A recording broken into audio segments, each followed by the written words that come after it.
राम राम जी। जय श्री राम। हर हर महादेव। मैं बाबा रामदास और आप देख रहे हैं खरी खोटी। परसों यानी 22 तारीख को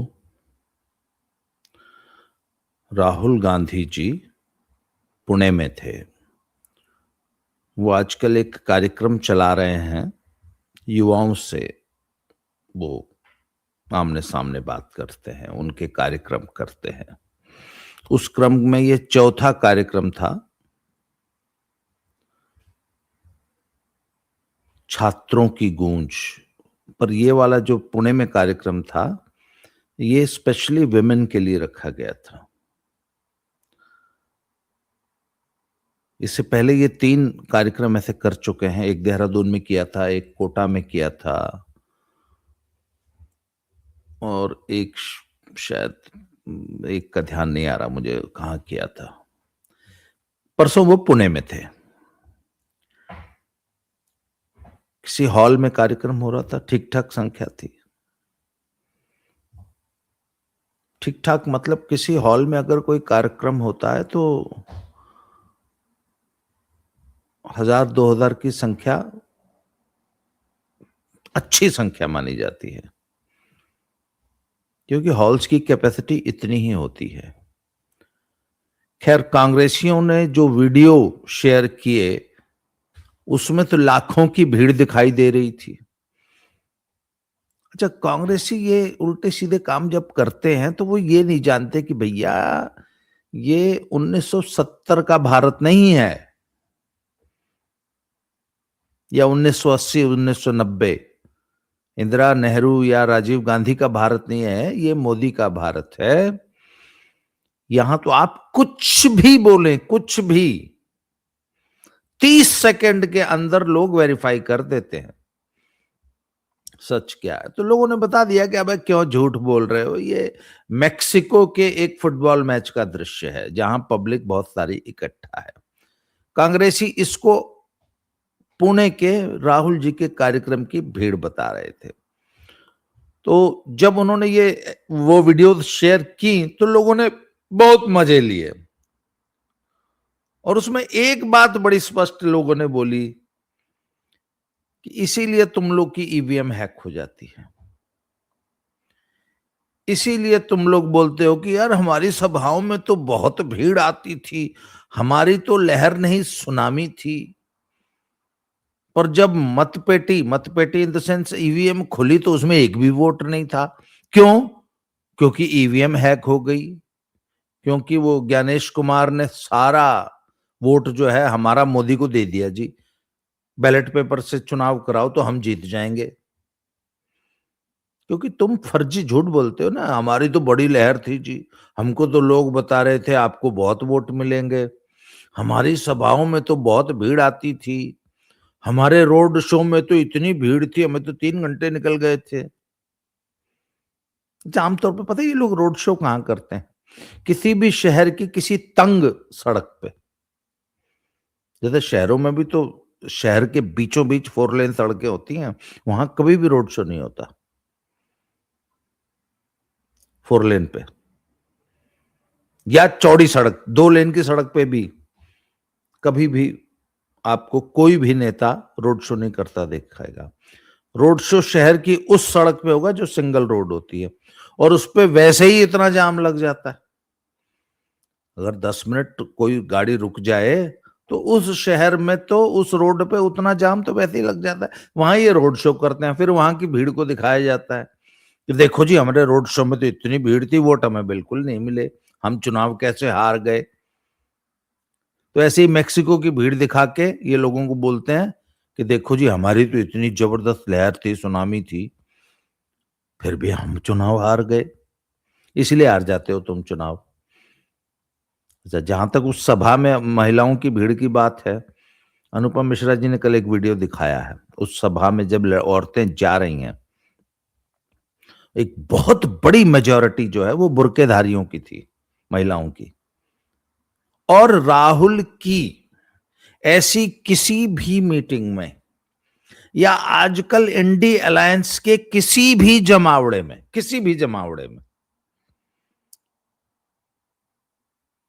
फिर वो दिल्ली का जंतर मंतर हो, चाहे वो शाहीन बाग हो, या कोई भी आंदोलन हो, या कोई भी जमावड़ा हो, उसमें मुसलमानों की संख्या बहुत ज्यादा है और वो स्वतः स्फूर्त भीड़ होती है, उसको लाना नहीं पड़ता। बाकियों को तो ढो के उठा के लाना पड़ता है, मुसलमानों की भीड़ को उठा के लाना पड़ता है। वो तो खुद ही आते हैं, क्योंकि उनके अंदर इस सरकार के खिलाफ ऐसे उबाल हैं, वो इतने उद्वेलित हैं अंदर अंदर कि वो अपने आप चल के आते हैं। तो पुणे वाली भीड़ में भी चल के आए, पर पुणे वाली भीड़ का जो सबसे बड़ा, पुणे वाले कार्यक्रम में दो तीन बातें जो मैंने ऑब्जर्व की। राहुल जी ने कल पीली शर्ट पहनी पहनी थी, अब उन्होंने वो व्हाइट टी शर्ट आजकल उतारी हुई है, कल पीली शर्ट पहनी थी। उससे पहले एक कार्यक्रम में पिंक शर्ट पहनी थी। तो उनके सलाहकारों ने उनको सलाह दी है कि अगर यूथ को अट्रैक्ट करना है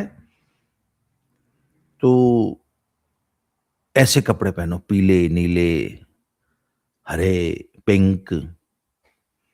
दूसरी चीज है, जो उनके कार्यक्रम की जो रूपरेखा होती है, जो प्रेजेंटेशन होती है, उस पे वो फुलझड़ियां सी, वो पटाखे, एक पटाखा सा होता है, उसमें वो चमकीली पन्नियां सी उड़ती हैं, थोड़ा एक सफेद धुआं सा निकलता है, जो कि आजकल के शोबिज में स्टेजेस पे जो जो स्पेशली जो ये इस टाइप के कार्यक्रम होते हैं ना, सिंगर्स के, या जहां रंगारंग कार्यक्रम होते हैं, जहां यूथ ज्यादा आता है, तो इन राहुल जी की पॉलिटिकल कार्यक्रमों में वो वाला पुट दिया जा रहा है, जिससे यूथ को ज्यादा अट्रैक्टिव लगे।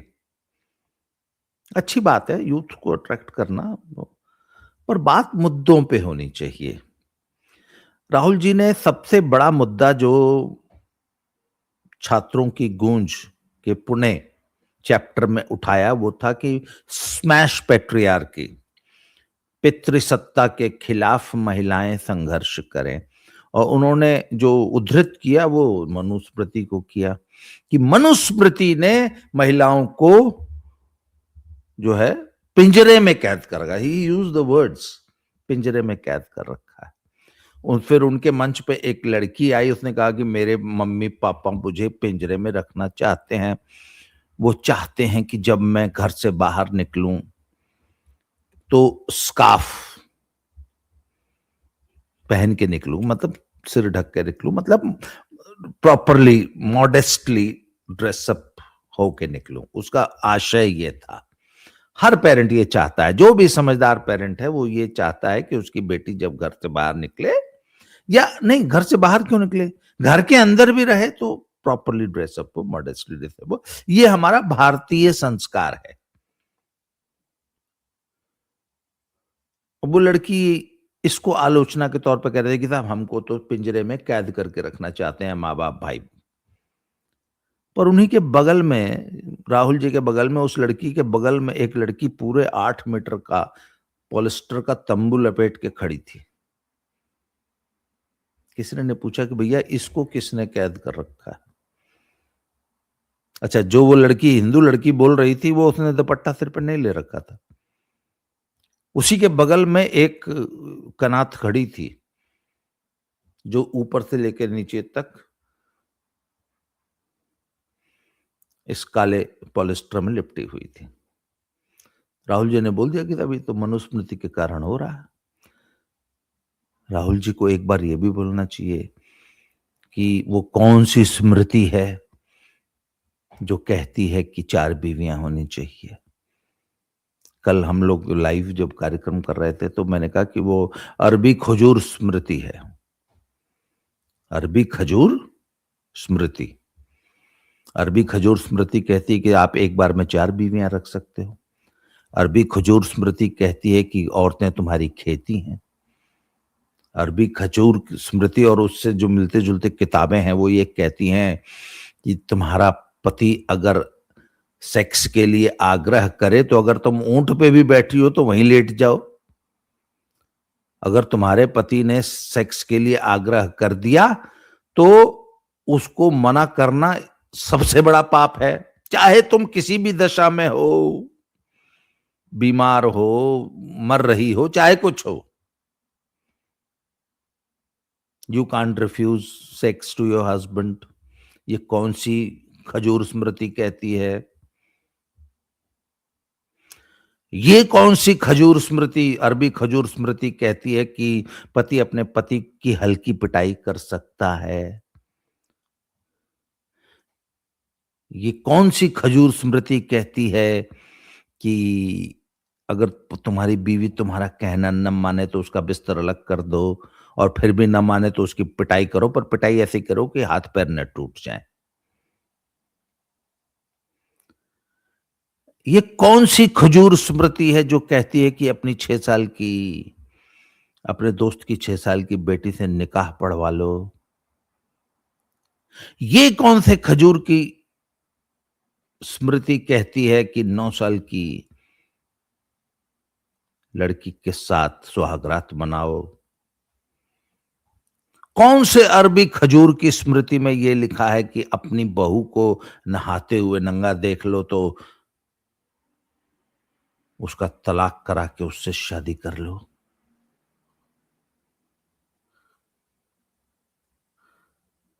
ये कौन से खजूर की स्मृति कहती है कि औरतें सिर्फ बच्चा पैदा करने की मशीन है?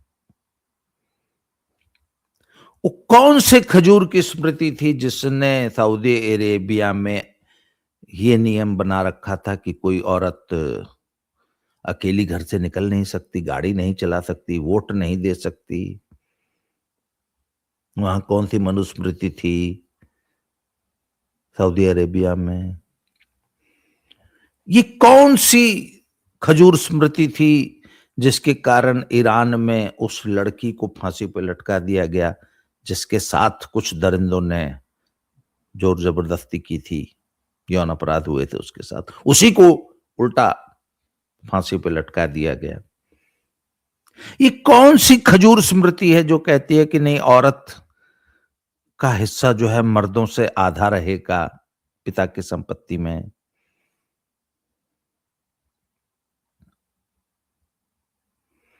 ये कौन सी खजूर की स्मृति है जो ये कहती है कि औरत की गवाही जो है वो मर्दों की तुलना में आधी मानी जाएगी? राहुल जी को इन बातों पे भी तो प्रकाश डालना चाहिए ना। वो कौन सी खजूर की स्मृति है, अरबी खजूर की है कि ईरानियन है कि अफगानिस्तानी खजूर है, जो एक औरत को कोई एक्स्ट्रा मैरिटल या प्री मैरिटल या कोई भी किसी भी किस्म का अफेयर होने पर जमीन में आधा गाड़ के संगसार पत्थरों से मार मार के मार देने का जिसमें प्रावधान है?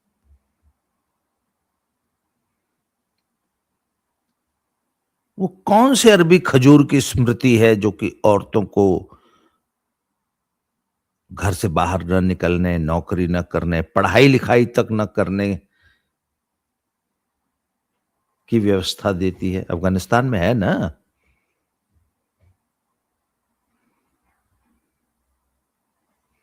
वो कौन सा खजूर है जिसकी स्मृति है कि 50 डिग्री तापमान में भी औरत जो है पॉलिस्टर के एक कनात से लिपटी रहे?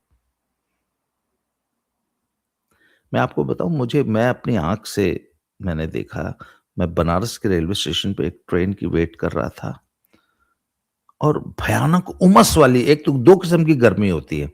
एक तो होती है जो मई जून में जब पश्चिमा हवा चलती है, लू चलती है, तो उसमें ह्यूमिडिटी बहुत कम होती है, तो गर्मी तो होती है पर परेशानी नहीं होती, पसीना नहीं आता। आप सिर्फ छाया में बैठ जाओ तो बड़े आराम से गर्मी कट जाती है। एक होती है एक्सट्रीम ह्यूमिडिटी वाली गर्मी, उसमें टेम्परेचर मुश्किल से 34, 35, 36 ही रहता है, कभी भी 40, 42, 45 नहीं होता, पर ह्यूमिडिटी इतनी भयानक होती है कि सांस नहीं आती, इतना ज्यादा कष्ट होता है। तो उस दिन वो ह्यूमिडिटी वाली गर्मी थी। उस गर्मी में एक मौलाना साहब अपनी पत्नी के साथ, वो भी ट्रेवल कर रहे थे, he too was waiting for a train, और उनकी पत्नी ने वो वाला बुर्का पहन रखा था जिसमें आंखें भी एक जाली के पीछे से दिखाई देती हैं। तो मेरे मन में आया कि मैं एक कपड़ा इस मौलाना के ऊपर 10 मिनट के लिए उड़ा दूं, फिर इससे पूछो क्यों बेटा कैसा लग रहा है। तो मैंने कहा उस मौलाना को गर्मी नहीं लग रही होगी, खुद को लग रही होगी। तो मैंने कहा यार उसको अपनी बीवी पे बिल्कुल तरस नहीं आया कि डार्लिंग तुम भी उतार तो ये, यहाँ कौन तुम्हें देख रहा है, और देख भी लेगा तो क्या हो जाएगा। उस आदमी को अपनी बीवी पे बिल्कुल तरस नहीं आया। और वो औरत किस मजबूरी में इतनी भयानक गर्मी में वो तिरपाल ओढ़ के बैठी थी प्लेटफॉर्म पे, किससे अपना मुंह छिपा रही थी, और ये व्यवस्था किस किताब से आई है। राहुल जी आपने कभी सोचा है? अच्छा एक और बड़ा मजेदार इंसिडेंट बताता हूँ। लखनऊ के मैं चारबाग स्टेशन पे ऊपर जो फर्स्ट फ्लोर पे बहुत बड़े बड़े वेटिंग रूम्स बने हुए हैं, मैं वहां बैठा था, एक ट्रेन की वेट कर रहा था। तो एक लड़की आई, वो शाम का टाइम था, तो उसने जीन्स टॉप्स पहना हुआ था, एकदम मॉडर्न लड़की थी। तो वहां आई, बाथरूम में गई, मैं ऑब्जर्व कर रहा था उसको। उसने कपड़े निकाले अपने बैग से, बैग पीछे जो कैरी बैग होता है वो था, पिट्ठू जिसको हम लोग बोलते हैं, बैकपैक जिसको बोलते हैं, उसमें से अपने कपड़े निकाले, वॉशरूम की तरफ गई। तो मैंने जब वो वापस आई तो मैंने देखा कि उसने वो जीन्स टॉप उतार के सूट सलवार पहन लिया था, और फिर उसने मेरे सामने वो काला वाला तिरपाल निकाला। तो उस दिन मैंने पहली बार देखा कि इस तिरपाल को पहनते कैसे हैं। तो ऊपर से तो वो चोगा, जैसे वकील जैसे चोगा नहीं पहनते वैसे चोगा सा होता है, उसमें बटन लगे होते हैं आगे, वो पहन लिया उसने। उसके बाद फिर सिर पे वो बांधने का सिस्टम होता है, बांध बूंद के फिर ऐसे एक पर्दा, जैसे वो हमारे यहाँ दूल्हा लोग सेहरा लटकाते हैं ना चेहरे पे, वैसा वो इधर से बांध बूंद के और ऐसे उसने लटका लिया। फिर अपने जो जीन्स टॉप्स थे वो अपने सूट वो अपने बैग में रखे और अपने घर चली गई। तो मुझे समझ में आया, ओ अपने मोहल्ले से जब ये निकलती है तो बुर्का पहन के निकलती है, फिर यहाँ आके रेलवे स्टेशन पे आके कपड़े चेंज करती है, फिर ये जॉब करने कहीं जाती होगी, और अब वापस सारा दिन काम करके आई है, शाम को ये वापस बुर्का पहन के अपने घर जा रही है। कौन सी राहुल जी, किस किताब, ये भी मनुस्मृति के कारण तो नहीं हो रहा? जरा चेक कर लीजिए आप। और एक और अपने आंखों देखा किस्सा बताता हूँ। मैं और मेरी पत्नी, हम जालंधर के प्रेसिडेंट होटल में अपने एक फैमिली फ्रेंड्स के साथ हम लोग लंच करने गए थे। वहां पे ना बहुत शानदार बफे मिलता है, प्रेसिडेंट न्यू कोर्ट होटल का नाम है, जालंधर में। पुरानी बात है, 10 साल पुरानी बात होगी। मतलब बहुत ही शानदार बफे होता है और अनबिलीवेबल प्राइसेस थे उन दिनों भी। शुरू में तो 150, 200, 250 का था। अब तो खैर बंद हो गया, वो पता नहीं किन कारणों से बफे बंद हो गया, होटल तो है। तो हम लोग वहां बैठे थे, तो वहां पे यूथ का एक ग्रुप आया हुआ था। तो अक्सर वहां पे ऐसे बर्थडे पार्टीज बच्चे सेलिब्रेट करते हैं। तो जब हम लोग होटल में घुस रहे थे तो एक लड़की भी घुस रही थी। तो उस वक्त हम लोगों ने ज्यादा ध्यान नहीं दिया। वो लड़की एक सुंदर सी प्यारी सी बच्ची, 18, 20, 22 साल की रही होगी। वो भी हमारे साथ ही होटल में घुस गई और वो भी सीधे वॉशरूम में चली गई। फिर मैंने 10-15 मिनट बाद मेरी वाइफ ने नोटिस किया कि अरे वही लड़की जो घर से सूट सलवार पहन के आई थी दुपट्टा लेके, उसने एक बहुत ही मॉडर्न सी बदन उघाड़ू ड्रेस पहनी हुई है। वो जो थी वो ऐश्वर्या राय पहनती है कांस फिल्म फेस्टिवल में, यहाँ से ऊपर सब ऊपर कुछ नहीं होता, यहाँ से ऊपर सब नंगा ही होता है, नीचे नीचे ही ड्रेस होती है। मैं आज तक नहीं समझ में आया कि वो ड्रेस यहाँ टिकी कैसे रहती है, इसके अंदर कोई ना कोई। मैं अपनी पत्नी से पूछा, मैंने कहा यार ये गिरती क्यों नहीं है ड्रेस, ये आखिर वहां कैसे टिकी हुई है। तो होता होगा कोई मैकेनिज्म। तो उसने वो ड्रेस पहनी हुई थी, और वो टांगे भी मतलब साइड से जो कटी होती है, तो बस सिर्फ वो अंडरगारमेंट्स नहीं दिखते, बाकी साइड से पूरी टांगे भी दिख रही थी उसकी। वो आई, और जब वो आई और पूरा फुल टू मेकअप, घर से एकदम नॉर्मल आई थी वो, इसका मतलब उसने बाथरूम में खड़े होके मेकअप किया पूरा, और वो ड्रेस पहनी। और फिर वो आई, जब आई ना तो वो 20 एक लड़के लड़कियां थे, और सबने बड़ा अपलॉड किया, ओ बोले जैसे पता नहीं वाकई ऐश्वर्या राय आई हो। वो भी बड़ी खुश हुई। खैर हम लोग 4 लोग थे, हम अपना लंच कर रहे थे, और हाँ जस्ट हमारे बगल में ही लंबा वाला ऐसे टेबल लगा रखा था। तो फिर उन्होंने वो केक वेक काटा, तो हमको भी भिजवाया केक, हैप्पी बर्थडे का गाना गाया गया और सब कुछ हुआ। तो सब ये पार्टी चली होगी करीब 1.5-2 घंटा। तो हमारा भी चूंकि बफे था, और आपको तो पता है कि बफे में तो आदमी ठूस के खाता है, जितना उसकी डाइट होती है उसका 4 गुना खाता है, क्योंकि वो पैसे वसूल करता। और प्रेसिडेंट का बफे है भी वाकई शानदार था। मतलब सैलड्स, चाइनीज सूप्स, और उसके बाद मेन कोर्स, उसके बाद बहुत 4-5 किस्म की स्वीट डिशेस। और हम भी फुर्सत में, तो हम भी 2-2.5 घंटे वहां बैठे थे। तो 2-2.5 घंटे उनकी पार्टी चली, बड़ा अच्छा रौनक, बड़ा अच्छा मेला था।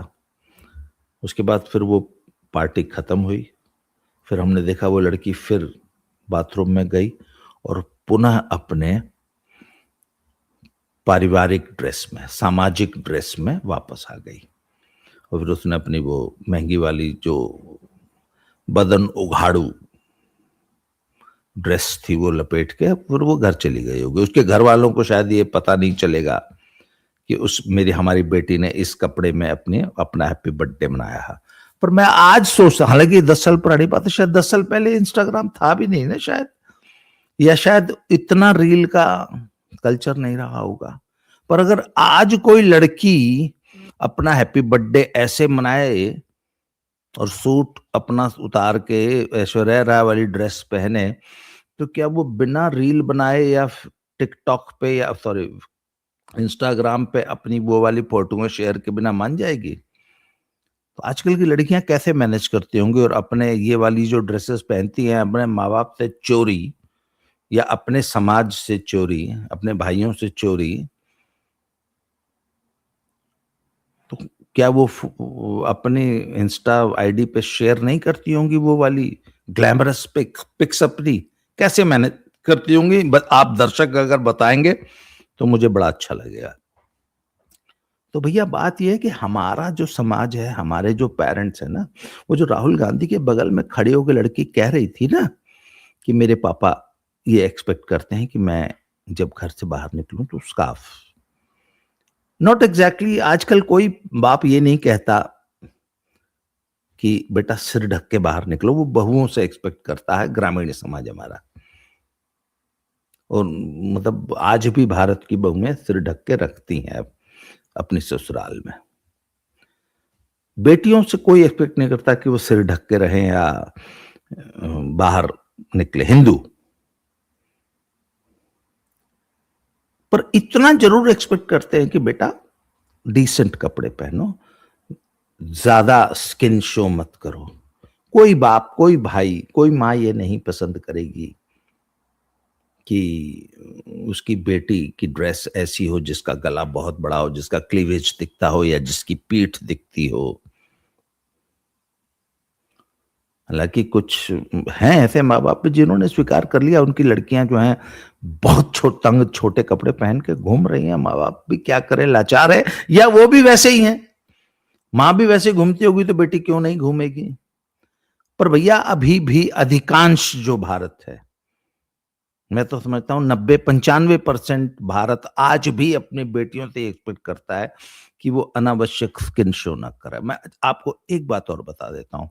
एक बार मैं और मेरी पत्नी हम लोग शायद मसूरी या नैनीताल नैनीताल घूमने गए थे।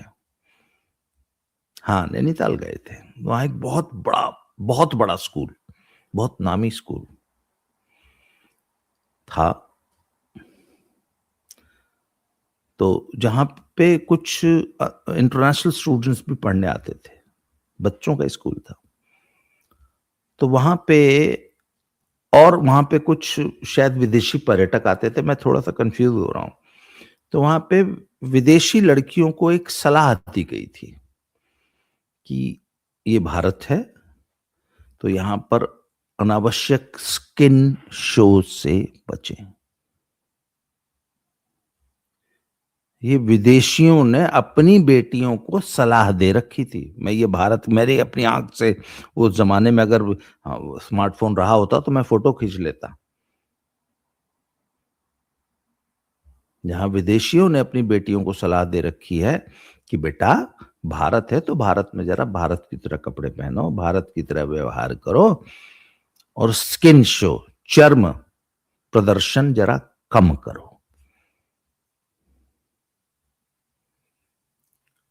और हर माँ-बाप, हर समझदार व्यक्ति हम तो हमेशा कहते हैं कि भैया इस दुनिया में बहुत काँटे हैं, आप सारे काँटे नहीं उठा सकते, इसलिए जूते पहन लो।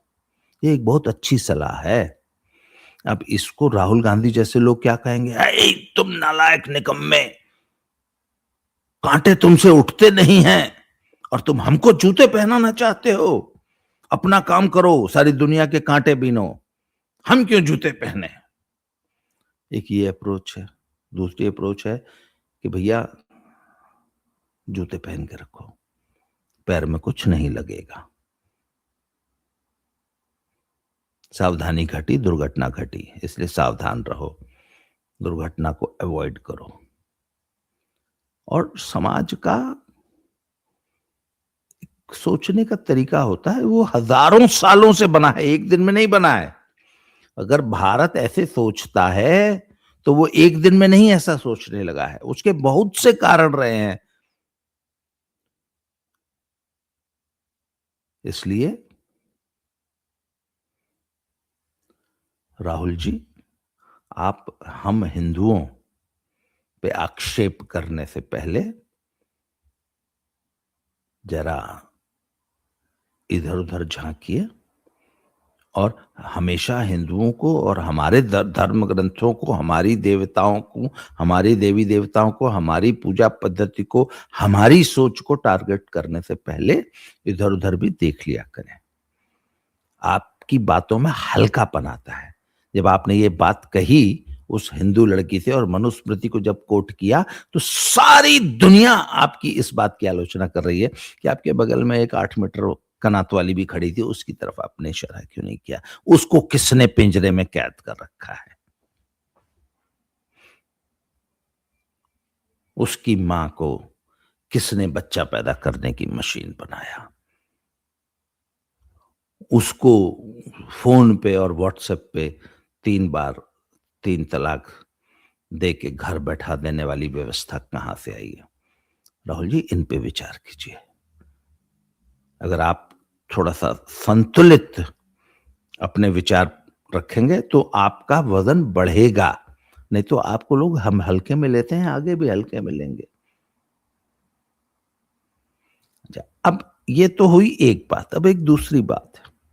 ये एनालिसिस कि आखिर मनुस्मृति को ही निशाना क्यों बनाया? हिंदू लड़कियों को ही क्यों एड्रेस किया? क्या मुसलमान लड़कियों को राहुल गांधी बोल सकते हैं कि तुमको पिंजरे में कैद करके रखा गया है, उस पिंजरे से आजाद हो जाओ, अपने भाई, अपने बाप, अपने शौहर से आजाद हो जाओ? नहीं बोल सकते ना। तो आखिर हिंदुओं को क्यों बोला? इसके पीछे की राजनीति क्या है? राहुल गांधी जब वो पुणे में एड्रेस कर रहे थे, तो वो उन लड़कियों को एड्रेस कर रहे थे या अपने मुस्लिम वोट बैंक को एड्रेस कर रहे थे? और पुणे की इस सभा को लेकर अखिलेश यादव क्यों चिंतित हैं, इसकी चर्चा अगले वीडियो में करेंगे। अगला वीडियो भी आज अभी थोड़ी देर बाद ही बनाऊंगा कि पुणे के इस कार्यक्रम में असली निशाना कौन थे और अखिलेश यादव को चिंतित होने की जरूरत क्यों है। आज के लिए इस वीडियो में इतना ही। अगले वीडियो में तुरंत मिलते हैं बहुत जल्दी। जय श्री राम, हर हर महादेव।